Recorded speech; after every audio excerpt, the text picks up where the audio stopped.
எல்லோரும் சம்பாதிக்கிறோம், எல்லோரும் சேமிக்கிறோம், எல்லோரும் முதலீடு பண்ணுறோம். ஆனால் நம்முடைய பெரிய ஃபைனான்ஷியல் கோல்ஸை உரிய நேரத்தில் நம்மளால் அடைய முடிகிறதா? பெரும்பாலும் இல்லை அப்படின்ற பதில் தான் நமக்கு கிடைக்குது. ஒரே ஒரு சின்ன முதலீட்டு தவறு கூட நம்முடைய மொத்த ஃபைனான்ஷியல் ஜேர்னியை பாதிச்சிடும். 1 கோடி என்ற இலக்கை அடைய நினைக்கிறவங்க சரியான முதலீடு பண்றது மட்டும் முக்கியம் இல்லைங்க. தவறுகளை அறவே தவிர்க்க வேண்டிய ஒரு கட்டாய தேவை நமக்கு இருக்கு. அதுக்கு தேவை சரியான கைடன்ஸ். இந்த கைடன்ஸை தான் நாம ஜூன் 6ஆம் தேதி நடக்கிற இந்த வெபினார்ல உங்களுக்கு கொடுக்க போறோம்.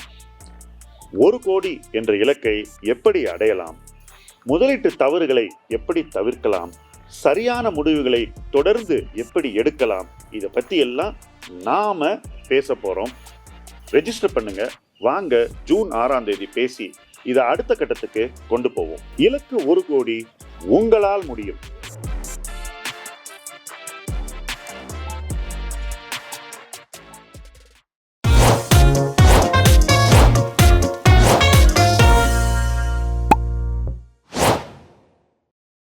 ஹலோ ஆல், வெல்கம் டு பேசலாம் பர்சனல் ஃபினான்ஸ் பிபிஎஃப் ஷோவோட இன்னொரு எபிசோடுக்கு. டிரெக்டாக கொஸ்டின்ஸ்குள்ளேயே போயிடலாம். சார், இன்வெஸ்டர்ஸ் எல்லாருக்குமே இண்டெக்ஸோட 11% ரிட்டர்ன் என்னவோ ஒரு ஸ்டாண்டர்ட் ரிட்டர்ன் அப்படின்ற மாதிரி மைண்ட் செட் இருக்கு. Again they are saying, Warren buffet சொல்லியிருக்காரு, நீங்கள் இண்டெக்ஸில் போட்டிங்கனாலே அந்த இன்வெஸ்ட்மெண்ட்டே போதும் அப்படின்னு. பட் வாரன் பஃபே ஒருவேளை இந்தியாவில் இருந்திருந்தாருன்னா இந்த இண்டெக்ஸில் அவர் இன்வெஸ்ட் பண்ணியிருப்பாரா? ஃபர்ஸ்ட்டு இண்டெக்ஸிங் ஆரம்பித்து வச்ச ஜான் பாகில் இறப்பதற்கு ஒரு ஆண்டுக்கு முன்னாடி என்ன சொன்னார் அப்படிங்கிறத பார்ப்போம். ஏன்னா வேன்கார்ட் அப்படின்ற நிறுவனத்தை ஆரம்பித்து வச்சவர் தான் ஜான் பாகில். அவர் தான் இந்த இண்டெக்ஸிங்கிற கான்செப்டையே இந்த அளவுக்கு வளர்த்தவர். வாரன் பஃபெட் வளர்க்கலை. ஜான் பாகில் என்ன சொல்கிறாருன்னா, இறப்பதற்கு முன்னாடி இண்டெக்ஸிங்கிறதை நம்ம ரொம்ப ஓவராக எக்ஸ்டெண்ட் பண்ணிட்டோம். அதை நம்ம பயன்படுத்திய விதம் இன்றைக்கி அதை ஒரு பூதாகரமான ஒரு முதலீட்டு முறையாக மாற்றி இருக்குது. அந்த பூதாகர வளர்ச்சியே இன்றைக்கி முதலீட்டாளர்களுடைய கேபிட்டலுக்கு ரிஸ்காக இருக்கும் அப்படின்னு ஜான் பாகில் சொன்னார். Is the father of this kind of low cost investing. இந்த ஜான் பாகில் சொல்கிறதுக்கு ஒரு 2-3 வருஷம் முன்னாடியே இந்த இண்டெக்ஸிங்க்கான இது ஆரம்பிச்சிச்சு கோவிட்லேருந்து. ஏன்னா யார் இண்டெக்ஸிங்கை இந்த அளவு வளர்த்தாங்க அப்படின்னு பார்த்தீங்கன்னாக்கா, யூஎஸில் இருக்கக்கூடிய அந்த அட்வைசர்ஸ், அப்புறம் அந்த பென்ஷன் எப்படி சீப்பாக மேனேஜ் பண்ணணும்னு ஒரு மூமெண்ட் ஆரம்பிச்சது. அடுத்தது 401(k)ல இன்வெஸ்ட் பண்ணக்கூடியவர்களுக்கு சொல்லப்பட்டது. அதுக்கு அடுத்தது பார்த்தீங்கன்னாக்கா, பெரிய பெரிய கார்பஸ் மேனேஜ் பண்ணுறவங்களுக்கு இந்த ஃபீ கொடுக்கறது ஒரு பிரச்சனையாச்சு. நான் இவ்வளோ பணம் கொடுக்குறேன், எனக்கு ஒன்றும் கிடைக்கல. அதாவது உங்கள் கார்பஸ் பெருசாக உங்களால் அதிக ரிட்டர்னை பண்ண முடியாதனால நீங்கள் எப்படியுமே எனக்கு அதிக ரிட்டர்ன் கிடைக்கல, நான் ஏன் ஃபீஸ் கொடுக்கணும், இதுதான் கான்செப்ட். ஸோ எனக்கு அதிக ரிட்டர்ன் கிடைக்கல, நான் ஏன் ஃபீஸ் கொடுக்கணும் அப்படிங்கிறவங்க தான் முதல்ல இண்டெக்ஸிங் பக்கம் போனாங்க. இதுக்கப்புறம் ராபின்ஹுட் மாதிரி பிளாட்ஃபார்ம் அது, இங்கே இருக்கக்கூடிய க்ரோ ஜீரோதா, அப்ஸ்டாக் மாதிரி ராபின்ஹுட் யூஎஸில். இவங்க மறுபடியும் என்ன பண்ணாங்கனாக்கா, அவங்க பிஸ்னஸ் மாடலில் ஒரு யுக்தியை கையாண்டாங்க. இந்த மாதிரி இன்வெஸ்ட்மெண்ட்ஸுக்கு அதிக ஃபீஸ் இல்லாமல் இன்வெஸ்டரை கவர்வதற்கு. பட் அங்கே உள்ள இன்வெஸ்டர் இன்வெஸ்ட் பண்ணுறது இல்லை, அவன் போய் ஸ்பெக்குலேட் பண்ணுறான். ஸோ இது it was used as a hook to draw people. It work very well. அதனால் என்ன ஆச்சுனாக்கா, இன்வெஸ்டர்ஸ் தன்னுடைய மொத்த பணத்தையும் இண்டெக்ஸிங்கில் போட ஆரம்பித்தாங்க. மொத்த பணத்தையும் இன்வெஸ்டிங் பண்ணும்போது இண்டெக்ஸிங்கில் நீங்கள் வாங்க வேண்டிய பங்குகள், அதாவது ஒரு இண்டெக்ஸ்குள்ளே இருக்கிற ஸ்டாக்கில் ஒரு 40% stocks are buyable, 60% not buyable. நீ 2த்தையும் வாங்குற. ஓகே, இதை எல்லாரும் செய்கிறாங்க. It's like one monkey does one thing, million monkeys mimic the same thing. அதே மாதிரி தான். It's same act, repetitive act. So இந்த மிமிக்கிங்கில் என்ன ஆகுதுனாக்கா, ஏற்கனவே மதிப்பில் அதிகமாக இருக்கக்கூடிய நிறுவன மதிப்பு மேலும் மேலும் அதிகமாகுது அல்லது குறையிறதே இல்லை. So you are not allowing a natural correction in valuation. You are not allowing things to settle. அந்த மாதிரி நீங்கள் பண்ணும்போது என்னைக்கோ ஒரு நாள் இது வெடிக்கும். இதுதான் என்னோட view. Okay, you cannot be misalign to value. வேல்யூவை பார்க்காம இன்வெஸ்ட் பண்ணுறதுங்கிறது டேஞ்சரஸ். என்னை பொறுத்த வரைக்கும் indexing is grossly misalign to value all over the world. இங்கே மட்டும் இல்லை. நான் பாகிலோட அந்த கமெண்ட்டை யாராவது சொல்லுவாங்களான்னு பார்த்தேன், சர்ப்ரைசிங்லி அது பாகுலே சொன்னார். ஓகே. ஸோ இங்கே இந்தியாவில் இன்னைக்கு நடக்கக்கூடியது வந்து ஒரு media ஆன்ஸ்லாட் on the public. Okay. ரெண்டாவது இந்த 11% நான் நம்பர் சொன்னேன். ஸ்லைடை பாருங்கள். இந்த ஸ்லைடில் இருக்கக்கூடிய வேண்டேஜ் பாயிண்ட் பாருங்கள். இந்த வேண்டேஜ் பாயிண்ட்டை நான் இந்த வீடியோனுடைய கமெண்ட் செக்ஷன்லேயும் நான் போட சொல்கிறேன் ஒரு லிங்கோட. So that people can download it and see. Indexing எல்லா நேரத்துலையும் ஒர்க் ஆகாது. 11%ங்கிறது பர்த் ரைட் இல்லை. இன்றைக்கி இந்த வேண்டேஜ் பாயிண்டில் 11% நிஃப்டியில் கிடைக்குதுனாக்கா அது என்றைக்கோ அதிக ரிட்டர்ன் கொடுத்ததுனால இன்றைக்கி கிடைக்குது. இன்றைக்கி இந்த சமீப காலங்களில் வந்த ரிட்டர்ன்ஸை வச்சு பார்க்கும்போது 11% ஏர்ன் பண்ணுறதுங்கிறது ஃப்ளோஸ், அதாவது எஃப்ஐஏ டிஏ எல்லாம் படத்தை கொட்டினா தான் நடக்கும். அது இனிமேல் நடக்க போகிறதில்ல. அப்போ அப்படிப்பட்ட ஒரு காம்படிட்டிவ் மார்க்கெட்டுக்கு நம்ம வந்த உடனே நீங்கள் கண்ணை மூடிக்கிட்டு இண்டெக்ஸிங் பண்ணாக்கா அது ஒர்க் ஆகும்னு எனக்கு தோணலை. ஆஸ் அன் இன்வெஸ்டர் வேல்யூ டிசிப்ளினோடு இன்வெஸ்ட் பண்ணால் தான் நல்ல ரிட்டர்ன் கிடைக்கும் அண்ட் நஷ்டம் வராமல் இருக்கும். இது ரெண்டும் இருக்கும். நீங்கள் நஷ்டத்தை பற்றியே யோசிக்காமல் பிளைண்டாக ஈக்விட்டி இன்வெஸ்டிங் பண்ணுறது இண்டெக்ஸிங்கில் பொதுவாக ஈக்விட்டியை பற்றின ஒரு அடிப்படை புரிதலை வெளிக்காட்டாமல் நடக்குது. இதை வந்து கோடிக்கணக்கான பேர் பண்ணுறாங்களேன்னா ஆல்வேஸ் மிஸ்டேக்ஸ் வந்து சில 100 பேர் பண்ணுறதில்ல. It happens only in huge herds. ஒரு மந்தை தான் பெரிய தவறை பண்ணுமே தவிர எங்கேயோ 1-2 பேர் தனியாக பெரிய தவறுகள் பண்ணுறதுங்கிறது அவ்வளோ பெரிய விஷயம் இல்லை. அந்த தவறு இப்போ நடக்கலாமோ அப்படின்னு தான் எனக்கு தோணுது. ஓகே. ஸோ இன்றைக்கி இருக்கக்கூடிய இண்டெக்ஸிங்கான காலச்சூழல் பாகுல் ஆரம்பித்து வச்ச காலத்தில் இருந்தது இல்லை. இது வந்து லிக்விடிட்டி ட்ரிவன் உலகத்தில் உருவாக்கப்பட்டிருக்கிற ஒரு மான்ஸ்டர்னு நான் சொல்லுவேன் இண்டெக்ஸிங். ஓகே. ஸோ அவ்வளோ நல்லா ஒர்க் பண்ணணும்னு எனக்கு தோணலை. அண்ட் இது நான் I am saying as an investor, not as a manager. Okay. So எனக்கு வந்து இது கருத்தியல் ரீதியாக இது வந்து ஒரு ரிஸ்க்குன்னு தோன்றது, அதை நான் சொல்கிறேன். இல்லை எனக்கு அந்த 1/4% 1/2% நான் ஸ்பெண்ட் பண்ணுற ஃபீஸ் தான் முக்கியம் அப்படின்னாக்கா நீங்கள் தாராளமாக இண்டெக்ஸிங் பண்ணலாம். I am not standing between you and indexing. But if you lose 5-10 years and you have not got what you should get which others have got, then you can never get back the lost time. அவ்வளோதான் நான் சொல்கிறேன் indexing பற்றி. And again I go back to what Bogle said. அமெரிக்காவில் ஃபீஸுக்காக பயங்கரமாக managers பணம் வாங்கினதுனால அந்த logic இருக்குது. இந்தியாவில் இன்றைக்கி உங்கள் இண்டெக்ஸை நீங்கள் நிஃப்டியில் நீங்கள் இன்வெஸ்ட் பண்ணிங்கன்னா 25 பேசிஸ் பாயிண்ட் கிட்டத்தட்ட இருக்குது, ரஃப்லி சொல்கிறேன் உங்கள் காஸ்ட்டு. இதில் டிமேட்லாம் சேர்த்திங்கன்னா வந்துடும். You have very large funds, that is ஒரு 20-30,000-40,000 கோடி இருக்கக்கூடிய லார்ஜ் ஃபண்ட்ஸில் வந்து அவ்வளோ பெரிய ஆர்பிட்ராஜ் இல்லை between that fee and fee charge by the fund. So இந்த லாஜிக்கெல்லாம் தப்பு. என்னை பொறுத்த வரைக்கும் ஃபீ லாஜிக்காக பார்த்தா கூட எனக்கு I rather be active than passive. ஏன்னா இண்டெக்ஸுங்கிறது ஒரு basket that almost forms by itself. யாரும் உருவாக்குனதில்லை. ஒரு ஸ்டாக் மேனிப்புலேட் ஆச்சுன்னா ஆட்டோமேட்டிக்காக அது இண்டெக்ஸ் உள்ளே போயிடுது. எனக்கு மேனிப்புலேட் ஆன ஸ்டாக்கே வாங்கக்கூடாதுங்கிறது தான் என்னுடைய பிரின்சிபல். ஓகே. நான் அதை மட்டும் தான் வாங்குவேன் கண்ணை மூடிக்கிட்டுன்னு சொல்கிறது இண்டெக்ஸிங். I don't agree. நிறைய இன்வெஸ்டர்ஸ் அவங்களோட இபிஎஃப் அண்ட் பிபிஎஃப்லேருந்து ஈக்விட்டியில் இன்வெஸ்ட் பண்ணுறாங்க. ஸோ இந்த மாதிரி அவங்களோட டெட் பக்கெட்லேருந்து ஈக்விட்டி பக்கெட்டுக்கு மூவ் பண்ணுறது கரெக்டான இன்வெஸ்ட்மெண்ட் அப்ரோச். இபிஎஃப்லேருந்து எப்போ பண்ணலான்னா மேபி நீங்கள் ஜாப்லேருந்து மாறிட்டீங்க, then you want to create a equity portfolio for a goal. உதாரணத்துக்கு நீங்கள் ஒரு 50 yearsக்கு மேலே ஜாப்லேருந்து மாறுறீங்க, ரிட்டையர்மெண்ட்டுக்கு நீங்கள் ஒரு கார்பஸ் கிரியேட் பண்ணணும். இப்போ அந்த பீரியடில் நீங்கள் ஒரு ஏர்லி 50s நீங்கள் இபிஎஃப் எடுத்து தனியாக ரிட்டையர்மெண்ட் பர்பஸிங்க்கு ஒரு ப்ராடக்ட்டில் போட்டு அதை ஒரு போர்ட்ஃபோலியோ பில்ட் பண்ணி அதை தனியாக மெயின்டைன் பண்ணி அப்படியெல்லாம் பண்ணால் இட்ஸ் ஓகே. பட் ஜென்ரலாக ஐ டோன்ட் அட்வைஸ் இபிஎஃப்லேருந்து பணத்தை எடுக்கிறது. ரிட்டையர்மெண்ட்டுக்கு நெருங்கினா மட்டும்தான் அதை எடுக்கிறது பெட்டர்னு நான் நினைக்கிறேன். பிபிஎஃப்லேருந்து தாராளமாக எடுக்கலாம். பிபிஎஃப்லேருந்து பணத்தை எடுத்து ஈக்விட்டியில் போடலைன்னா நான் இந்த இடத்துல இருக்க மாட்டேன். என்னுடைய அஸ்திவாரமே பிபிஎஃப்ல இருந்த பணம் தான். அதான் என்னுடைய சீட் கேபிட்டல். அதை வச்சு தான் நான் மொத்த காம்பவுண்டிங்கும் பண்ணேன். ஓகே. ஸோ என்னை பொறுத்த வரைக்கும் பிபிஎஃப்லேருந்து பணத்தை எடுத்து ஈக்விட்டியில் போடுறதுங்கிறது it's not a very difficult decision. ஆனால் எப்போ பண்ணணும்னு இருக்குது. ஓகே. ஒரு பீக் ஆஃப் த புல் மார்க்கெட்டில் நீங்கள் பிபிஎஃப்லேருந்து பணத்தை எடுத்து ஈக்விட்டியில் போட்டிங்கன்னா கான். ஒரு பயங்கர பேர் மார்க்கெட்டில் ஃபார் எக்ஸாம்பிள் வாலட்டிலிட்டி வேல்யூஷன் திடீர்னு கீழே வருது இல்லையா, அந்த மாதிரி ஒரு சூழ்நிலையில் நீங்கள் எடுத்தீங்கன்னா then you are not going to go wrong. எப்போ பண்ணுறீங்கன்றது ரொம்ப ரொம்ப முக்கியம். ஸோ உங்கள் சூழ்நிலை அறிந்து அந்த முடிவை எடுக்கணும். நிச்சயமாக நீங்கள் இதெல்லாம் ஒரு ஆலோசகர்கிட்ட கேட்டு எனக்கு இது பொருந்துமா அப்படின்ற ஒரு விடையை தேடி 1-2 முறை யோசித்து அதுக்கப்புறம் தான் அது செய்யணும். It's not a generalised answer, particularly in பிபிஎஃப். இபிஎஃப்ல வந்து 30 வயசில் இருக்கிறவங்க 35 வயசில் இருக்கிறவங்களாம் இபிஎஃப்லேருந்து பணத்தை எடுக்கக்கூடாது. அந்த 8% காம்பவுண்டிங் நடக்கட்டும், அதை விடுங்க கொஞ்ச நாளைக்கு, அதுவும் இருக்கட்டும்.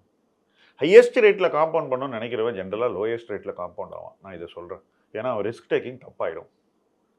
மாடரேட் காம்பவுண்டிங் விரும்பி அதை சார்ந்து இயங்கக்கூடியவன் தான் ஹை காம்பவுண்டிங் பெறுவான். ஹை காம்பவுண்டிங் அச்சீவ் பண்ணுறவன் மாடரேட் காம்பவுண்டிங்கை டார்கெட் பண்ணுறவன். ஹை ரிட்டர்ன் காம்பவுண்டிங் வரணும்னு நினைக்கிறவன் நிச்சயமாக அதை அச்சீவ் பண்ண மாட்டான். ஏன்னா அவன் போகிற வேகம், அவனுடைய வரைமுறைகள், அவனுடைய வழிமுறைகள் எல்லாமே தப்பாயிடும். ஸ்பீடு கில்ஸ்ன்னு போட்டிருப்பான் லாரி பின்னாடி, அதை அந்த இன்வெஸ்டர்லாம் படிக்கணும். இப்போ நிறைய என்ஆர்ஐ இன்வெஸ்டர்ஸ் வந்து பார்த்தீங்கன்னா இந்தியாவில் இன்வெஸ்ட் பண்ணிட்டு இருக்காங்க சார். ஸோ இந்த டைமில் வந்து பார்த்தீங்கன்னா யூஎஸ் டாலருக்கு அகேன்ஸ்டாக இந்தியன் ருப்பியோட மதிப்பு வந்து இழந்துட்டு இருக்கு. ஸோ இந்த டைமில் வந்து அதர் மார்க்கெட்ஸில் இன்வெஸ்ட் பண்ணுறது என்ஆர்ஐ பீப்புள்ஸ்க்கு பெட்டரா, இல்லை ஸ்டில் இந்தியன் மார்க்கெட்லேயே கண்டினியூ பண்ணலாமா, உங்களோட பாயிண்ட் ஆஃப் வியூ? ஆனஸ்ட்லி நான் நிறைய என்ஆர்ஐ பீப்புளோட இன்வெஸ்டிங்கை பார்த்துருக்கேன். அதுக்கப்புறம் வந்து இந்தியாவில் வந்து எங்கே லேண்ட் வாங்கினாங்கன்றதை பார்த்துருக்கேன். அதுக்கு அடுத்தது அவங்க எப்படி இன்வெஸ்ட்மெண்ட் இன்சூரன்ஸில் பண்ணாங்கன்றதை பார்த்துருக்கேன். அதுக்கு அடுத்தது எப்படி அவங்க ரிட்டையர்மெண்ட் கார்பரேஷன் 401k மாதிரி இன்வெஸ்ட் பண்ணாங்க, அதையும் நான் பார்த்துருக்கேன். அதுக்கு அடுத்தது எங்கெல்லாம் அவங்க வந்து தப்பாக இன்வெஸ்ட் பண்ணி கேபிட்டல் லூஸ் பண்ணுறாங்க, நிறைய இடத்துல அவங்க பணத்தை விட்டுறாங்க, ஏமாந்துடுறாங்க, அதையும் நான் பார்த்துருக்கேன். இது எதை பற்றியும் என்ஆர்ஐஸ் வந்து அதிகம் கவலைப்படாத ஒரு இடத்துல இந்த எக்ஸ்சேஞ்ச் ரேட்டை பற்றி மட்டும் அவங்க வந்து ஆல்மோஸ்ட் முழு நேரமாக அப்சஸ் பண்ணுறாங்க. பாருங்கள், இந்தியாவில் வந்து நீங்கள் இன்வெஸ்ட் பண்ணிங்கன்னா you cannot go back and measure it in terms of other currencies. Okay, உலகத்தில் ஏதோ ஒரு கரன்சி எப்பவும் பெட்டராக பண்ணிகிட்டே தான் இருக்கும். So you can never beat every thing. But இந்தியாவில் நீங்கள் இன்வெஸ்ட் பண்ணிங்கனாக்கா லாங் ரனில் பார்த்தா உங்களுக்கு ஒரு 3-4% ருப்பி டிப்ரிசியேஷன் நடக்க தான் செய்யும். ஸோ நீங்கள் அந்த 4% ஃபேக்டர் பண்ணிவிட்டு அதுக்கப்புறம் உங்கள் ரிட்டர்ன் என்ன வருதோ அதில் கழித்து பார்க்கணும். இது 1 வருஷம் ரிட்டர்ன் இல்லை, நீங்கள் 10 வருஷம் ரிட்டர்ன் பார்க்கணும். பிரச்சனை என்னென்னா நம்ம ஒஸ்ட்டு இயர் ஆஃப் த ருப்பியில் இதெல்லாம் நம்ம கம்பேர் பண்ணோம், பயங்கர ஆக்டிவ் ஆகிடும் எக்ஸலில் போட்டுட்டு. நான் கூட பார்த்தேன், ஒருத்தர் என்னோட டைம் 1 மணி நேரம் வேஸ்ட் பண்ணார் வீடியோ காலில். பொறுமையாக நான் வந்து கேட்டுட்டு இருந்தேன். நீங்கள் வந்து ஒரு 7 மந்த் பீரியட் 6 மந்த் பீரியடு ருப்பிக்கு ஒரு ஒஸ்ட்டு ஃபேஸ் இருக்கும். நாளைக்கு நான் ஒரு சினாரியோ மாற்றி சொல்கிறேன். ஆயில் ப்ரைஸ் வந்து கீழே வருதுன்னு வச்சுப்போம். சப்போஸ் திடீர்னு ஆயில் இன்றைக்கி 120 வரைக்கும் போச்சா, இப்போ 100 கிட்டே இருக்குது, ரஃப்லி 100-105 அந்த ரேஞ்சில் இருக்குது. சப்போஸ் நாளைக்கு இது வந்து திருப்பியும் 70-75க்கு வந்துடுதுன்னு வச்சுப்போம். I'm just giving.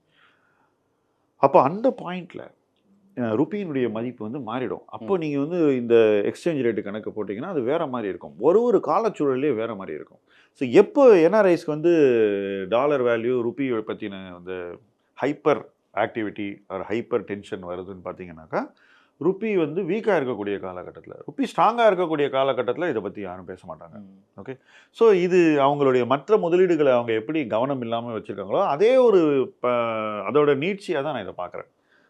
கடைசியாக நான் ஒரு விஷயத்துக்கு வரேன். என்ஆர்ஐஸ் இந்தியாவில் கடந்த 2-3 வருஷங்களில் அதிகம் இன்வெஸ்ட் பண்ண ப்ராடக்ட் எதுன்னு பார்த்தீங்கன்னா ஈக்விட்டி இல்லை, bond. when a currency is perceived to be weak, when currency you think is going to further weaken, இதுதானே அவங்களோட ஆர்குமெண்ட்டு.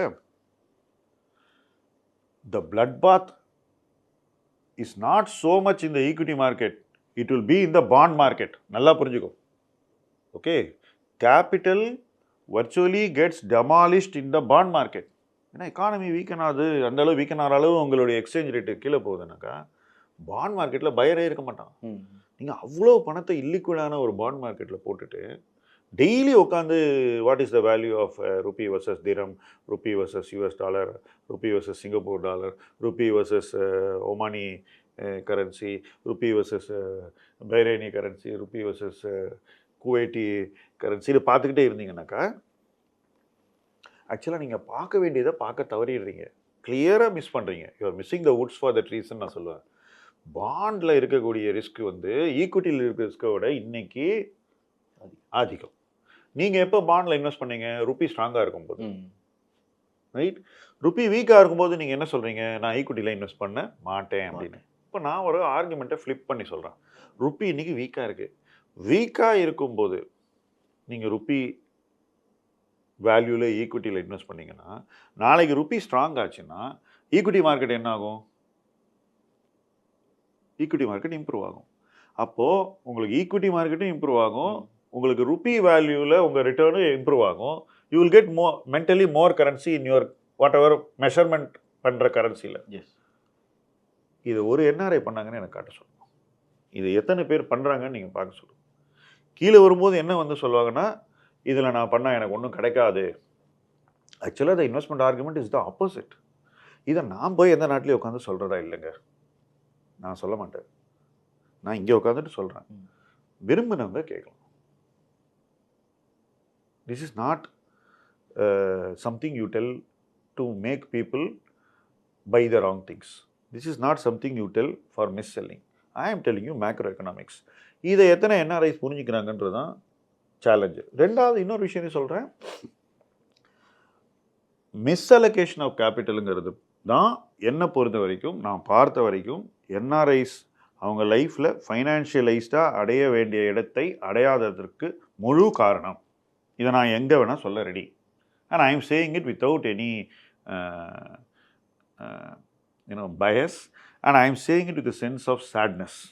ஓகே, யாரை பார்த்தாலும் மிஸ்அலோகேட் பண்ணி பணத்தை இழந்திருக்காங்க. ஸோ அதிக பணத்தை நீங்கள் இன்னொரு கரன்சியில் ஏர்ன் பண்ணிவிட்டு கரன்சியை பற்றியே கவலைப்படக்கூடிய ஒரு இடத்துல ரிஸ்க் மேனேஜ்மெண்ட்டுக்கு நீங்கள் கொஞ்சம் கூட மதிப்பு கொடுக்காம equity, bond, real estate, insurance, 4 இடத்துலையும் people loss money or they not made the money they should have made. ஆனால் ஈக்விட்டி டெய்லி அவங்களுக்கு ஒரு ஸ்டேட்மெண்ட்டாக வருது இல்லை, அது அவங்களுக்கு பிஞ்சிங் பாயிண்ட்டாக இருக்குது. அந்த பேட் பாயிண்டில் வந்து பேட் மார்க்கெட்டில் நீங்கள் அந்த பிஞ்சிங் பாயிண்ட்டை பார்த்துட்டு உட்காந்துருந்தீங்கன்னா நீங்கள் குட் மார்க்கெட்டுக்கு இன்வெஸ்ட் பண்ணியிருக்க மாட்டீங்க. குட் மார்க்கெட் வரைக்கும் நீங்கள் அந்த ஈக்விட்டி அசெட்டில் நீங்கள் லாஸ்ட் கூட ஆக மாட்டீங்க, நிலைக்க மாட்டீங்க, வெளியே போயிடுவீங்க. இன்வெஸ்ட்டும் பண்ண மாட்டீங்க, அதிகமாக வெளியவும் போயிடுவீங்க. அப்போ அந்த சொத்து வகையிலேருந்து கிடைக்கக்கூடிய பலன் உங்களுக்கு கிடைக்காம போயிடுது. அது இன்னும் ஃபர்தராக உங்களுக்கு ஆமாம் கரன்சியெல்லாம் சரியில்லை அப்படின்னு நீங்கள் பண்ண தப்ப நீங்கள் இன்னும் ஃபர்தர் ரேஷனலைஸ் பண்ணி நீங்கள் இன்னும் அதை வந்து உறுதிப்படுத்திக்கிறீங்க. How can we help that? Nobody can help that. Nobody can help that. Okay, இன்னும் கரன்சி கீழே போயிடும், அதனால் இந்தியன் ஈக்விட்டி மார்க்கெட் பக்கம் வராதிங்க அப்படின்னு சொல்லும்போது பரவாயில்ல பாண்ட் வாங்கலாம் அப்படின்னு ஒரு புரிதல் இருந்தாக அது பொருளாதார அடிப்படை விதிகளுக்கு அப்பாற்பட்டது. It belies basic rules of economics and fundamentals of conservatism. It belies honesty also.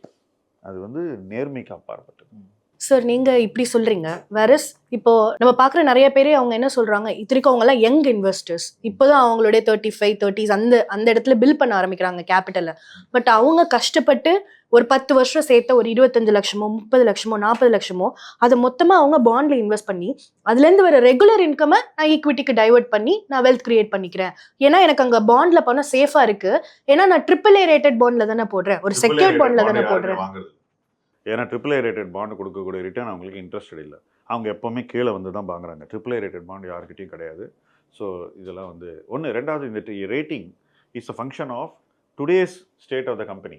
இப்போ நீ எக்கானமி வீக்கன் ஆக போகுதுன்னு சொல்கிறேன். Okay, that's what you're saying. Exchange rate கீழே போச்சுன்னா எக்கானமி வீக்கன் ஆகிடும், நம்ம இந்தியா வந்து சரியாக இருக்காது, அதனால் வந்து கேர்ஃபுல்லாக இருங்க அப்படின்னு ஒரு பக்கம். This is what they're hearing. Correct, கொஞ்ச நாளைக்கு வீக்கன் ஆகும், அது ஒன்றும் நான் இல்லைன்னு சொல்லுவேன். பட் அந்த பாயிண்டில் நீ பாண்டில் இருந்தேன்னா பாண்ட் வந்து suppose it is downgraded, what happens to liquidity, what happens to your valuation of the bond, what happens to the return you are going to get on the bond? Suppose it becomes a capital loss. So the safest bond can also default. So many AAA bonds have defaulted. How do you say that AAA means safe? AAA can become AA, no? If the economic circumstances change and the business fortune change, bonds can come down. Now tell me, the bonds which people are using, are they Tata bonds? No. Let me be blunt. In a better managed company like Cholamandalam, people have bought bonds for thousands of crores.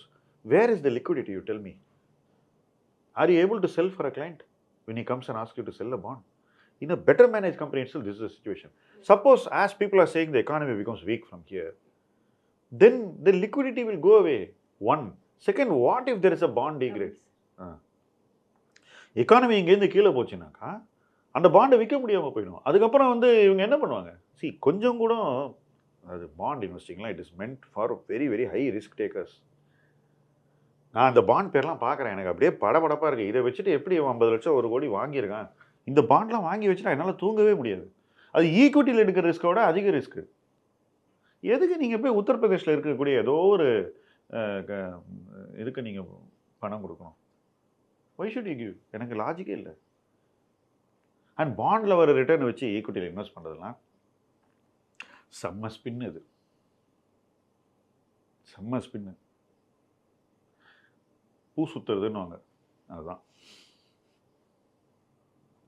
உங்களுக்கு ஃபோட்டோவில் சுற்றி இருக்குன்னு தெரியலனாக்கா நான் என்ன பண்ண முடியும்? கண்ணாடியில் தெரியலனா அது ஐ எம் நாட் ரெஸ்பான்சிபிள். இதெல்லாம் இடியாட்டிக் ஆர்குமெண்ட்ஸ். உனக்கு டெட்டுன்னா டெட்டை எப்படி மேனேஜ் பண்ணணும் தெரியுமா? டெட்டுக்கான ஸ்கில்லு வந்து ஈக்விட்டி மேனேஜ்மெண்ட்டுக்கான ஸ்கில்லை விட அதிகமான ஸ்கில்லு. நீ சும்மா இங்கே உட்காந்துட்டு அதை வாங்கிக்க ஒன்றும் ஆகாது அப்படின்னாக்கா, இந்த ஒன்றும் ஆகாதுங்கிறது இல்லைம்மா. டெட் மேனேஜ்மெண்ட்டு ஒரு டெட் ஃபண்ட் மேனேஜ்மெண்ட் ஒரு டெட் இன்வெஸ்டிங்கை மேனேஜ் பண்ணுறது அல்லது அந்த வணிகம், டெட்டு வணிகன்றது ஒன்றும் ஆகாதுன்னு சொல்லி ஒன்று விற்கிறது இல்லை. என்ன ஒஸ்ட் கேஸ் ஆகும்? What is a worst case scenario? இந்த ஒஸ்ட் கேஸ் சினாரியோ என் பணம் திரும்பி வருமா அப்படிங்கிறத யோசித்து வாங்கிறது. It's a buying business. நான் ஏன் இந்த பிளாட்ஃபார்ம்ஸு அல்லது தனி நிறுவனங்கள், அதிக பாண்ட் விற்கிற நிறுவனங்கள் தவறு செய்கிறார்கள்னு அடித்து சொல்கிறேன்னா, அவங்க they are not buying bonds on behalf of the investors. அவங்க விற்கிறாங்க, they are pushing. Bond is a pull business, it's not a push business. நீங்கள் அவங்கள வந்து நிர்பந்தித்து விற்கக்கூடிய ஒரு தொழிலாக நீங்கள் பாண்ட் தொழிலை மாற்றிட்டீங்க, லிக்விடிட்டி இல்லாத ஒரு ப்ராடக்டில். அதை விட முதலீட்டாளர்களுக்கு நீங்கள் ஒரு பெரிய அநீதியை செய்ய முடியாது. அது பிளாட்ஃபார்ம் பண்ணுறான். இன்றைக்கி டெக்னாலஜி இருக்குது, 1 நிமிஷத்தில் உங்கள் அக்கௌண்ட்டுக்கு வந்துடுது. எங்கே 1 நிமிஷத்தில் விற்று காட்டுங்க பார்ப்போம். முடியுதா? உங்கள் கிளைண்ட்ஸ் எல்லாம் பேசுகிறீங்களே, முடியல. உடனே ஃபுல் பேஜ் ஆடு நான் பேப்பரில் போட்டுட்டு ஈட்டியில் போட்டுட்டு 1 நிமிஷத்தில் உனக்கு பாண்டை நான் விற்றுருவேன். திரும்பி போய் அவன்கிட்ட விற்கப்பாரு, தண்ணி காட்டிடும். அப்போது ஒரு புல் பிஸ்னஸை நீங்கள் வந்து ஒரு புஷ் பிஸ்னஸாக ரன் பண்ணுறீங்க, அவங்க மேலே திணிக்கிறீங்க. என்னை பொறுத்த வரைக்கும் அது it won't end well. It will not end well. கிளியராக சொல்லணும். Whether it ends well or not, I don't want to be a party to a push business. அப்போ பாண்ட் ஆக்சுவலி யாருக்கானது சார்? பெரிய பெரிய institutions, those who have very high risk, those who have managing capacity of a debt portfolio. இப்போ ஒரு worst case எடுத்துப்போம். அதாவது ரொம்ப சிக்கலில் மாட்டின ஒரு இடம், ஃப்ராங்க்லின் டெம்பிள்டன், நான் பேரே சொல்கிறேன். அவங்களுக்கு வந்து ஒரு குறிப்பிட்ட காலகட்டத்தில் மெட்டல் கம்பெனிஸ், நிறைய கம்பெனிஸ்க்கு அவங்க வந்து லெண்ட் பண்ணியிருந்தாங்க. திடீர்னு என்ன ஆச்சுன்னா, இன்வெஸ்டர்ஸ் வந்து பணத்தை வித்ட்ரா பண்ணாங்க. அப்படி வித்ட்ரா பண்ணும்போது என்ன ஆச்சுன்னா, அவங்களுக்கு உடனடியாக லிக்விடிட்டி இல்லை. பட் அந்த பணம் வந்து சேஃப்னு தொடர்ந்து அவங்க சொல்லிகிட்டே இருந்தாங்க. ஸோ கவர்மெண்ட் என்ன பண்ணாங்க, ஸ்டெப்பின் பண்ணி எஸ்பிஐயை வந்து இதுக்கு ஒரு பொறுப்பாளாங்க. இதெல்லாம் அவசியமே இல்லை, அவங்களே பண்ணியிருப்பாங்க டெம்பிள்டனே. ஏன்னா கடைசியில் அந்த ஃபண்ட் மேனேஜர் தான் எல்லாமே பேசி வாங்கி எல்லாம் பண்ணார். எஸ்பிஐ ஒன்றும் பண்ணல. ஆனால் எஸ்பிஐ ஒரு பொறுப்பாளராக கவர்மெண்ட் போட்டாங்க. நம்ம ஏதோ செய்கிறோன்னு காட்டணும்ல, அதுக்காக. மொத்த கேபிட்டலும் ரிட்டர்ன் ஆச்சு. மொத்த கேபிட்டலும் ரிட்டர்ன் ஆச்சு. சப்போஸ் நீங்கள் வந்து 10 லட்சம் போட்டு தான் 10 லட்சம் திரும்பி வந்துடுச்சு, ப்ளஸ் ஏதோ கொஞ்சம் ரிட்டர்ன் வந்து. அதுக்கு அந்த கிரைசிஸ் வரதுக்கு முன்னாடி வரைக்கும் நல்ல ரிட்டர்ன் வந்துட்டு இருந்தது. ஓகே, ஸோ ஒரு கிரைசிஸை எப்படி மேனேஜ் பண்ணாங்கன்றதான் நீ பார்க்கணும். இப்போ இந்த தனி நபர்கள்லாம் போய் எல்விபி பாண்ட் வாங்கினாங்க, எஸ் பேங்கோட பேப்பர் வாங்கினாங்க. நீங்கள் தான் படிக்கிறீங்களே. இப்போ ஹெச்டிஎஃப்சி பேங்க் வந்து எங்கேயோ போய் சிஎல்எஸ்ஏயோட பேப்பரை விற்றான் அப்படின்னு வீடியோ போடும்போது, டேய் நீங்கள் அதே தானடா பண்ணுறீங்க பாண்டு விற்கும்போது, என்ன வித்தியாசம்? அவனும் புஷ் பிஸ்னஸ் தான் பண்ணான், இந்த பாண்டு வியாபாரமும் புஷ் பிஸ்னஸ் தான். என்ன வித்தியாசம்? எனக்கு ஒரு வித்தியாசமும் தெரியல. ரைட்? அப்போது அந்த பெரிய இன்ஸ்டிடியூஷனை பற்றி நான் பேசினேன். பெரிய இன்ஸ்டிடியூஷனால் உன் கேபிட்டலை திருப்பி வாங்கி கொடுக்க முடியுது. ஆனால் நீ தனி பாண்டை வாங்கும்போது ஒரு பாண்டில் ப்ராப்ளம் ஆச்சுன்னா அவன் பணம் அவுட். அப்போது யாருக்கானது பாண்ட் பிஸ்னஸ் தான்? அந்த மொத்த கேபிட்டலையும் ப்ரொடெக்ட் பண்ணி அதை ரிட்ரீவ் பண்ணக்கூடியவங்களுக்கு தான் பாண்ட் பிஸ்னஸ். நம்ம சில்லறை முதலீட்டாளர்கள், ரீட்டைல் இன்வெஸ்டர், நம்ம வந்து ஒரு இன்ஸ்டிடியூஷன் பண்ணக்கூடிய வேலையை நம்மளால் பண்ண முடியும்னு ஒரு இடைத்தரகன் சொல்லதை வச்சுட்டு இறங்கக்கூடாது கோதால. அதுக்கும் ஆப்ஷன் ட்ரேடிங் பண்ண போகிற வேலையை விடுறேன்னு சொல்கிறதுக்கும் வித்தியாசமே கிடையாது. Risk is the same. ஆனால் உங்களுக்கு அது ரொம்ப ரெஸ்பெக்டபுளாக தெரியுது. ஏன்னா 12% ரிட்டர்ன் வருது அப்படின்னு. நீ வந்து கேபிட்டல் ரிஸ்கே கணக்கிறதே இல்லை. Do you get my point? இதுதான் இதில் ரிஸ்க். எனக்கு ஒன்றும் யாரோ ஏதோ that is not the point. நீ as a middle class person who struggled and earned your 50 lakhs and 1 crore, are you doing justice to your future? Are you doing proper risk management? என் கேள்வி தான். உனக்கு பொறுப்பு இருக்குல்ல, உனக்கு நீ தானே பொறுப்பு. அதை நீ ஒழுங்காக ஏன் பண்ண மாட்டேங்கிறது தான் என்னோட கேள்வி. மற்றவங்க என்ன வியாபாரம் பண்ணுறாங்கன்னா எதையோ ஒன்று வித்துட்டு போட்டோம். That's not my point. எதையோ வித்துட்டு போட்டாங்க. அவன் 50 என்னது ஒரு ஏதோ ஒரு ப்ரோக்ராம் கோர்ஸ் நடத்தியெல்லாம் யார் யாரோ எப்படி எப்படி சம்பாதிப்பாங்க. That is not our issue. ஆனால் ஒரு மிடில் கிளாஸ் பர்சனாக நீ உன்னுடைய பணத்துக்கு எப்படி நீ அதை பாதுகாப்பாக வைக்கிற, அதுதான் கேள்வி. அங்கே எல்லாருமே ஃபெயில் தான் ஆகிறாங்க. எனக்கு ஒன்றும் டவுட்டே கிடையாது. ஒன்றுமே இல்லை. இன்றைக்கி நீ சொல்கிற இந்த யங்ஸ்டர்ஸ் எத்தனை பேர் பாண்ட்லேருந்து வெளியே வந்துட்டு இன்றைக்கி பெட்டர் பிளேஸில் இருக்காங்க வெளியே வந்தவங்கன்றத இந்த கமெண்ட் செக்ஷன்லேயே அவங்கள போட சொல்கிறேன். போடுங்க. நீங்கள் கமெண்ட் செக்ஷனில் தாராளமாக நீங்கள் முதல்ல பாண்டு வாங்கியிருந்தீங்க, அதை எப்படி விற்றீங்க, அங்கேருந்து எப்படி வெளியே வந்தீங்க, இன்றைக்கி உங்கள் நிலைமை என்னென்னு ஒரு small section of the people தான் இருக்கீங்க. 5% 10% தான். அந்த நபர்கள் வெளியே வந்து சொல்லணும். அப்போ தான் மற்றவங்களுக்கு புரியும். ஏன்னா இல்லைனா இது வந்து இன்னும் பெருசாக வெடிக்கும். ஏன்னா ஃபண்டமெண்டலாக சொல்கிறேன், இக்கானமி வீக்கன் ஆகுது, கரன்சி வீக்கன் ஆகுதுன்னா ரத்தம் எங்கே வரும்னா பாண்ட் மார்க்கெட்டில் தான் வரும். நான் திரும்ப திரும்ப சொல்கிறேன். there will be blood in the bond market. there will be more blood in the bond market than in the equity market. equity market blood எப்படி இருக்கும்? ஆனால் equity மார்க்கெட்டில் வந்த blood வந்து வடிஞ்சிரும், அதோட முடிஞ்சிட்டு அதுக்கப்புறம் மேலே போயிடும். பட் பாண்ட் மார்க்கெட்டில் blood வந்தால் அது திரும்பி வரவே வராது. அது திரும்பி வர வைக்கிறதுக்கு நான் சொன்ன மாதிரி ஒரு ப்ரொஃபஷ்னல் மேபி மீண்டு வரலாம். அது எக்ஸ்ட்ரானரி ப்ரொஃபஷனல் அவன் மீண்டு வந்துட்டான். சாதாரண ஆட்களால் பண்ண முடியாது. என்னால் அந்த மாதிரி ஒரு சுச்சுவேஷனில் போய் மாட்டினா வெளியே வரவே முடியாது. நான் நிச்சயமாக சொல்லுவேன். அவனுடைய திறமை இருக்குது, அதனால் அவன் பண்ணுறான். இன்றைக்கும் நான் சொல்ல நிறைய பாண்ட் மேனேஜர்ஸை நான் பேசுகிறேன். Those manage up to 1 lakh crores. அவங்க எப்படி பண்ணுறாங்க, இன்றைக்கி இந்த ரீட்டைல் இன்வெஸ்ட் எப்படி பண்ணுறான் பாண்ட் இன்வெஸ்டிங்னு பார்க்கும்போது மலைக்கும் மடுக்கும் உள்ள வித்தியாசம். என்ன ரிஸ்க் மேனேஜ்மெண்ட்டு எப்படி பண்ணுறான், கம்பெனியை பற்றி எந்த அளவுக்கு அவன் ரிசர்ச் பண்ணி இன்வெஸ்ட் பண்ணுறான், வேறு லெவல். ஈக்விட்டிக்கு மேலே அவன் வந்து ஒரு ரிஸ்க் மேனேஜ்மெண்ட் பண்ணுறான். இப்படி ஒன்று இருக்குன்னே தெரியாமல் இவங்கெல்லாம் வந்து ஆளுக்கு 1 கோடி 50 லட்சம் பணத்தை ஜஸ்ட் அப்படி விட்டெறிகிறாங்க. இந்த நல்லது நடக்கட்டும், அவ்வளோதான் சொல்லுவாங்க. கெட்டது நடக்கக்கூடாது. அதுக்கு முன்னாடி எல்லாரும் தங்களை காப்பாற்றிக்கிட்டோம். That's all I will say. Sir, so just a follow up question. So pure debt portfolio வச்சிருக்க இன்வெஸ்டர்ஸ் இப்போது கரண்டாக இருக்கிற சிச்சுவேஷனுக்கு எப்படி அவங்களோட போர்ட்ஃபோலியோ ஆண்டுகள்? டிராஸ்டிக்காக எதுவும் பண்ண முடியாது. என்ன ஸ்லோவாக நீங்கள் அந்த டெட் இவாலுவேஷனை கரெக்டாக பண்ணி அதில் ரிஸ்கி பார்ட்ஸ் இருந்தால் அதுலேருந்து வெளியே வரணும். சில நிறுவனங்களுக்கு நீங்கள் கடன் கொடுத்துருப்பீங்க, அது சரியாக இருக்காது, அதுலேருந்து வெளியே வரணும். உங்கள் டோட்டல் டெட் போர்ட்ஃபோலியோவில் ஒரு நிறுவனம் 40% இருக்குதுன்னு வச்சுக்கோங்களேன், அதை குறைக்கணும். எந்த நிறுவனத்துக்கும் 10%க்கு மேலே நீங்கள் கடன் கொடுத்துருங்க. டெட்டும் ஒரு போர்ட்ஃபோலியோ அப்ரோச்சுக்குள்ளே வரணும். எந்த ஒரு தனி நிறுவனத்துக்கும் நீங்கள் 10%க்கு மேலே நீங்கள் பாண்ட் மூலமாக முதலீடு செஞ்சிடக்கூடாது. அப்போ அதிகம் இருந்தால் ஸ்லோவாக அதை குறைக்கணும். அந்த பணத்தை தனியாக எடுத்து வச்சுக்கோங்க. மெதுவாக ஈக்விட்டியில் இன்வெஸ்ட் பண்ணுங்கள். கீழே வர வர எப்படி ஈக்விட்டி மார்க்கெட் 1 வருஷம் 2 வருஷம் ஸ்ட்ரகிள் ஆகும். இப்போ அந்த பீரியடில் நீங்கள் இன்வெஸ்ட் பண்ணால் தான் அதுக்கு அடுத்து வரக்கூடிய 2-3 வருஷத்தில் நீங்கள் பணம் பார்ப்பீங்க. நான் சொல்கிறேன் உங்களுக்கு எப்போ கரெக்டான டைம் அன்னைக்கு நீங்கள் இன்வெஸ்ட் பண்ணுங்கள் போதும் அப்படின்ற ஸ்ட்ராட்டஜியெல்லாம் ஒர்க்கே ஆகாது. அதெல்லாம் யார் சொல்லியும் கேட்குற இடம் இல்லை ஈக்விட்டி மார்க்கெட். நான் சொல்லியும் கேட்காது. அதனால தான் மெதுவாக டிசிப்ளின்டாக பில்ட் பண்ணுங்கள். ஒரு பீரியட் டைம் கொடுங்க. அந்த டிசிப்ளின் டைம் உங்களுக்கு அந்த டிசிப்ளினுக்கு உங்களுக்கு உரிய மரியாதையும் ரிவார்டும் கிடைக்கும்ன்றது தான் என்னோடய பாயிண்ட். என்னுடைய அனுபவம் அதான்ப்பா.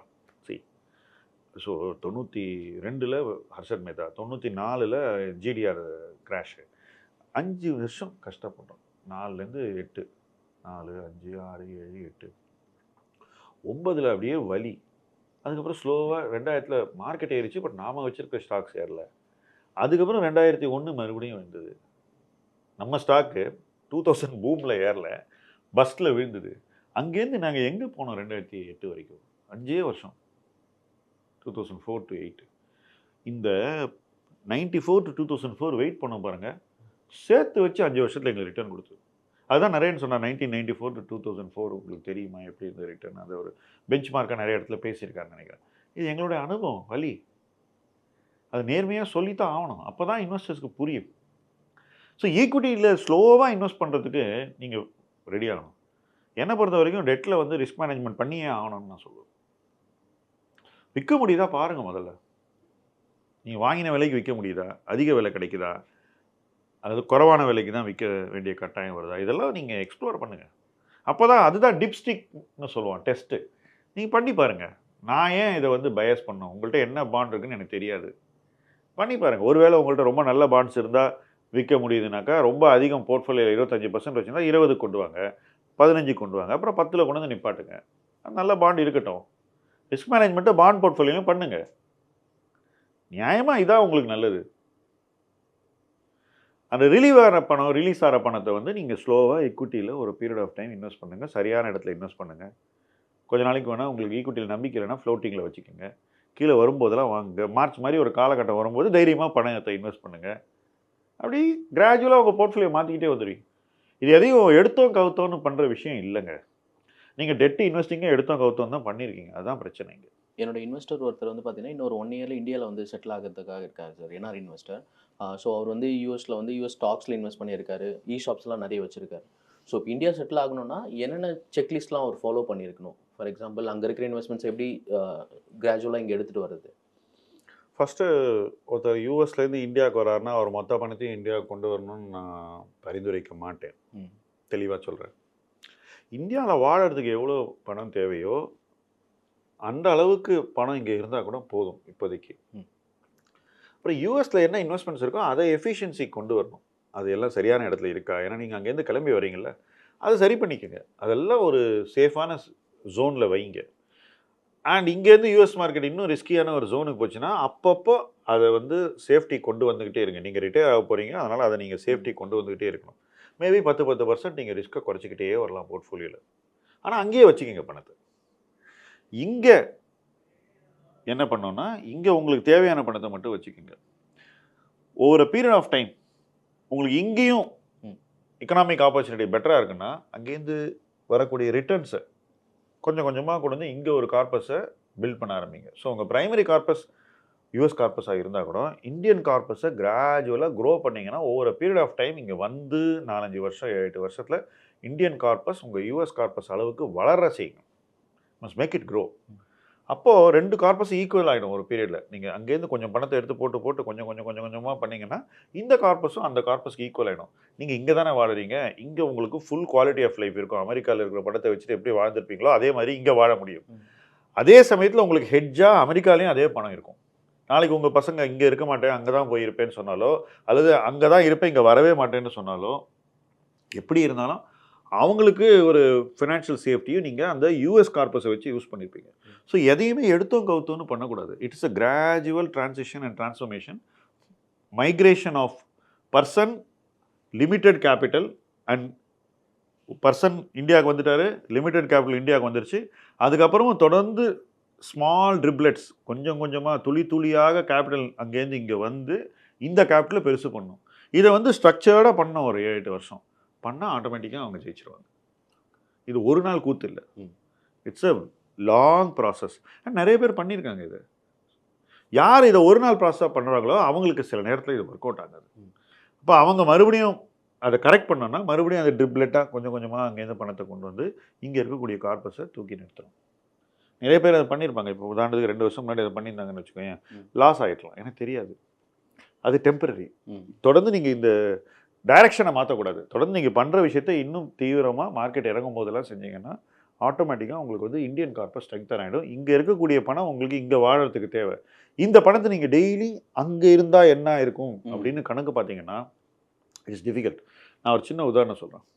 என்னுடைய ஒரு உறவினர் ஊபரில் வேலை பண்ணியிருந்தாங்க. ஊபரில் வேலை பண்ணும்போது ஹஸ்பண்டுக்கு ஒரு வேறு ஊரில் வேலை கிடச்சுன்னு ஊபர் வேலையை ரிசைன் பண்ணிட்டு அங்கே போயிட்டாங்க. ஓகே, அதனால் அவங்களுக்கு ஊபர் ஈஸாக போயிடுச்சு. ஓகே, வேறு ஏதோ ஒரு வேலையில் இருந்தாங்க, சம்பளம் மட்டும்தான் கிடச்சிது. 10 வருஷத்துக்கு அவங்களால இதை வந்து ஜீர்ணிக்கவே முடியல. நான் வந்து இவருக்காக அங்கே போனேன், எனக்கு இது போயிடுச்சு. அந்த மாதிரி ஒரு மைண்ட் செட்டில் நீங்கள் இருந்தீங்கன்னா அவங்களால நிம்மதியாக வாழவே முடியாது. இந்தியாவுக்குன்னு ஒரு கார்பஸை க்ரியேட் பண்ணிங்கன்னா அதை இந்தியன் கான்டெக்ஸ்டில் எவாலுவேட் பண்ணுங்கள். யூஎஸ்க்குன்னு ஒரு கார்பஸ் இருக்குன்னா அதை அங்கேயே வச்சுக்கோங்க. ஒரு லெவலில் அது வளரட்டும், அதை பார்த்து சந்தோஷப்படுங்க. ரெண்டுத்தையும் சேர்த்து வச்சு காம்போசிட்டாக பாருங்கள். ஒட்டுமொத்தமாக நீங்கள் நல்லா இருக்கீங்களா, நல்ல ரிட்டர்ன் பண்ணியிருக்கீங்களா, பி ஹாப்பி. இந்த இக்கரைக்கு அக்கறை பச்சை approach will never work. You will always be on the wrong கரை. நான் தெளிவாக சொல்கிறேன். நீங்கள் கரை தாவுனீங்கன்னாக்கா இக்கரைக்கு அக்கறை பச்சைன்னு எப்போவுமே நீங்கள் தப்பான கரையில் தான் போய் நிற்பீங்க. அது தப்பான அப்ரோச்சு. அதை தயவு செஞ்சு ஃபாலோ பண்ணாதீங்க. இன்றைக்கி இந்த கரை சரியா இல்லையா, இந்த கரையை நீங்கள் வலுப்படுத்துங்க. இதுதான் என்னோடய approach. Okay, it's a simple thing but it works. ஏன்னா ஐ ஆம் த மோஸ்ட் இன்டெலிஜென்ட் பர்சன், எனக்கு எல்லாத்தையும் பண்ண தெரியும் அப்படின்னு நினைக்கிறவங்க தாராளமாக அவங்களுடைய எக்ஸ்பெரிமெண்ட்ஸ் எல்லாம் பண்ணலாம். கடைசியில் அங்கே தான் வந்து நிற்பாங்க. Will come to the same end point, mentally trained. அது எதுக்குன்னு நான் கேட்குறேன். சார், ESOPs ஒரு இன்வெஸ்டரோட ஓவரால் போர்ட்ஃபோலியோவில் என்ன வெயிட்டேஜ் இருக்கும்? மேக்ஸிமம் 20% இருக்கலாம். அதுவும் தொடர்ந்து ரிஸ்க் மேனேஜ் பண்ணப்பட வேண்டும். ஸோ நீங்கள் வெஸ்ட் ஆக ஆக அதுலேருந்து நம்ம வித்ட்ரா பண்ணிக்கலாம். டீரிஸ்க் பண்ணணும், கண்டிப்பாக பண்ணணும். எவ்வளோ பேர் வந்து இன்றைக்கி விழுந்த கம்பெனியோட ESOPs வச்சுருக்காங்க. அதே பர்சன் அந்த கம்பெனி ஸ்டாக் எழுந்தவொடனே அப்படியே மாறிடுவாங்க. அப்படிலாம் இருக்கக்கூடாது, கன்சிஸ்டண்ட்டாக இருக்கணும். கீழே இருக்கும்போது அப்படியே ரொம்ப வருத்தத்தில் டெஸ்பரேட்டாக இருக்கிறது, மேலே போன உடனே ஓவர் கான்ஃபிடன்ட் இருக்குது, இப்படிலாம் இருக்கக்கூடாது. ரொம்ப நிதானமாக டிட்டாச்சாக டீல் பண்ணணும் ESOPs. It is your future compensation. நாளைக்கு உங்களை வாழ வைக்க போகிற பணம். அதை ரொம்ப மெச்சூராக டீல் பண்ணும். சம்பளத்தை டீல் பண்ணுறதோட அதிகமாக டீல் பண்ணணும். பிகாஸ் சம்பளங்கிறது ஸ்ட்ரெயிட் கேஷு, அதோட மதிப்பு ஃபைனைட். ESOPங்கிறது ஃபைனைட் இல்லை. இன்றைக்கி இருக்கு ஒரு வேல்யூ, நாளைக்கு ஒரு மதிப்பு, நாளான்னைக்கு இன்னொரு மதிப்பு. ஸோ இந்த மதிப்பை சார்ந்து இயங்கணும்.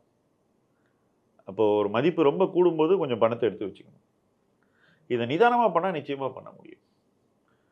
இப்போ நிறைய பேர் என்கிட்ட கூகுளை பற்றி கேட்டாங்க. $160 ஒன்றும் பண்ணாத என்ன.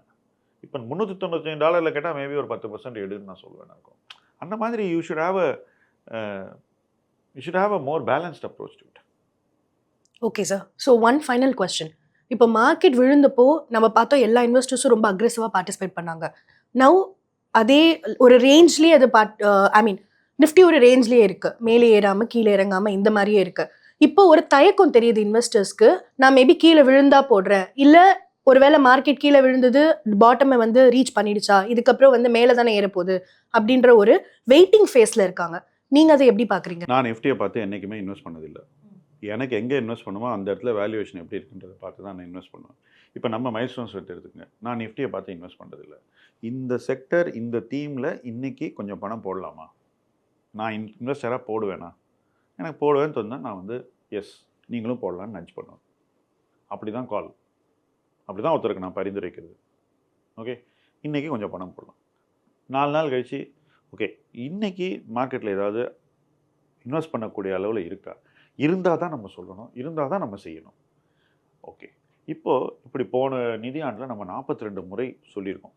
ஒரு நாள் சில்வரில் பண்ண சொன்னோம், ஒரு நாள் கோல்டில் பண்ண சொன்னோம், ஒரு நாள் ஒரு மாதிரி வெவ்வேறு லார்ஜ் கேப்பில் பண்ண சொல்லியிருப்பாங்க. இப்படி இப்போ இந்த வருஷம் அந்த பரிந்துரைகள் தொடர்கின்றன, வரும். நம்ம வாடிக்கையாளர்கள் நீங்கள் இதை வந்து ஒரு இன்வெஸ்ட்மெண்ட்டாக பண்ணலாம், உங்களுக்கு பணம் இருந்தால் இதை பண்ணுறதுக்கு நீங்கள் முயற்சி பண்ணுங்கள், இதை கொஞ்சம் எவாலுவேட் பண்ணுங்கள் அப்படின்னு நம்ம ஒரு பெயரை பரிந்துரைக்கிறோம். அப்படி பரிந்துரைக்கும் போது அவங்க அதில் இன்வெஸ்ட் பண்ணலாம்.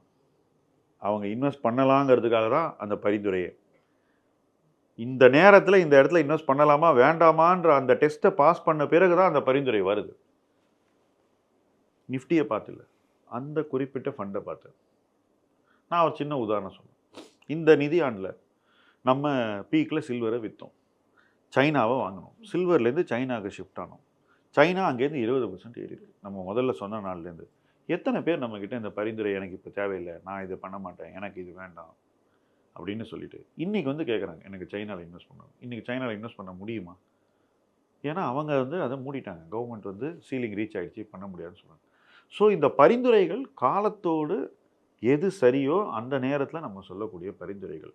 இதை வந்து இவங்க வந்து மார்க்கெட்டு நிஃப்டி ட்ரம்ப் என்ன சொன்னார் இதோடலாம் கன்ஃபியூஸ் பண்ணக்கூடாது. இது பாட்டம் அப் இன்வெஸ்டிங். இந்த இடத்துல இன்வெஸ்ட் பண்ணால் நம்ம பணம் ரீசனபிளி பர்ஃபார்ம் பண்ணணும்.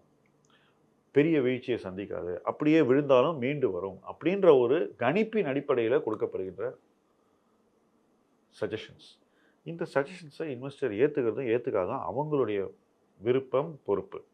ஓகே, மார்க்கெட்டு கீழே வரட்டும் நான் கொடுக்குறேன்னாக்கா, இப்போ இன்றைக்கி மார்க்கெட்டில் வந்து எது கீழே இருக்கோ அது அன்னைக்கு கீழே இருக்குன்னு உத்தரவாதம் இல்லை. ஆல்ரைட், இப்போ மார்க்கெட் கீழே விழுந்த போது ஐடி இதோட கொஞ்சம் மேலே இருந்தது. மார்ச் 1ஆம் தேதி இருந்ததோட இன்னைக்கு ஐடி எங்கே இருக்குது? பிஃபோர் ஈரான் வார் இருந்ததோட இன்னைக்கு ஐடி ஸ்டாக்ஸ் கீழே இருக்குது. Okay, so what I'm trying to tell you is, இப்போ நீங்கள் மார்க்கெட்டை பார்த்து ஐடி ஸ்டாக் எவாலுவேட் பண்ணுவீங்களாங்கிறது தான் என் கொஸ்டின். You cannot. ஸோ இந்த நிஃப்டியை பார்த்து நான் வந்து இன்வெஸ்ட் பண்ணுறேன்னு சொல்கிறவங்க ஒரு குறிப்பிட்ட முதலீட்டு வாய்ப்பில் இருக்கக்கூடிய வாய்ப்பை வந்து பார்க்க தவறிடுவாங்க. கம்ப்ளீட்டாக they'll miss the woods for the trees. அது நடக்கக்கூடாதுங்கிறது தான் என்னுடைய விருப்பம். It's a simple thing. Be bottom up, be very investment specific. Nifty மேலே போகும் கீழே வரும், அதுக்கு நிறைய காரணங்கள் இருக்குது. இன்ஃபேக்ட் நிஃப்டி இன்னைக்கு மேலே போயிருக்கு, பட் நிஃப்டியில் 35% இருக்கக்கூடிய ஃபைனான்ஷியல்ஸ் கீழே இருக்குது. அதுக்குள்ளேயே அதோடைய பெரிய டிரைவர் நிஃப்டியில் 10% இருந்த டெக் இன்னைக்கு கீழே இருக்குது. மேபி 9%, 8% வந்துருக்கும் வெயிட்டேஜ். நிஃப்டி கீழே வந்துச்சு இல்லை மார்ச்சில், அன்னைக்கு கீழே இருந்த எஃப்எம்சிஜி இன்னைக்கு மேலே இருக்கு. நீங்கள் நிஃப்டியை பார்த்து என்ன பண்ணுறீங்க? I don't understand this. மேம்போக்கான பார்வைகள் முதலீட்டுக்கு உதவாது. Must be very specific. Be specific, that is my only request. Then you will be a sharper investor. இப்போ நம்ம அந்த ஷார்ப்னஸை தான் நம்ம இன்வெஸ்டர்கிட்ட கொண்டு போய் சேர்க்க ட்ரை பண்ணுறோம். அப்போ நம்ம ஷார்ப்பாக ஒரு விஷயத்தை கொண்டு போய் சேர்க்கும் போது அந்த ஷார்ப்னஸ் அவங்க பார்க்க கூட இல்லைன்னு வச்சுக்கோங்களேன், நான் என்ன பண்ண முடியும் சொல்லுங்கள்? How can you help that person? I am also wandering how to help that person. So பேசலாம் பர்சனல் ஃபினான்ஸோட இந்த எபிசோடில் பிபிஎஃப்லேருந்து ஈக்விட்டிக்கு இன்வெஸ்ட் பண்ணலாமா, ஒரு ஈசாப் எப்படி அணுகணும், என்ஆர்ஐ இன்வெஸ்டர் இந்தியாவுக்கு வராங்கன்னா அவங்க என்னென்ன செக்லிஸ்ட் வைக்கலாம், அண்ட் என்ஆர்ஐ இன்வெஸ்டர்ஸ் அவங்களோட அசெட் அலோகேஷனை எப்படி பார்க்கணும், இது எல்லாமே டிஸ்கஸ் பண்ணோம். இந்த எபிசோட் உங்களுக்கு பிடிச்சிருக்கும்னு நம்புகிறோம். உங்களுக்கு ஏதாவது கொஸ்டின்ஸ் இருந்தால் மறக்காம கமெண்ட் செக்ஷனில் போடுங்க. அந்த கொஸ்டின்ஸ் நெக்ஸ்ட் பேசலாம் பர்சனல் ஃபினான்ஸ் எபிசோடில் ஆன்சர் பண்ணுறோம்.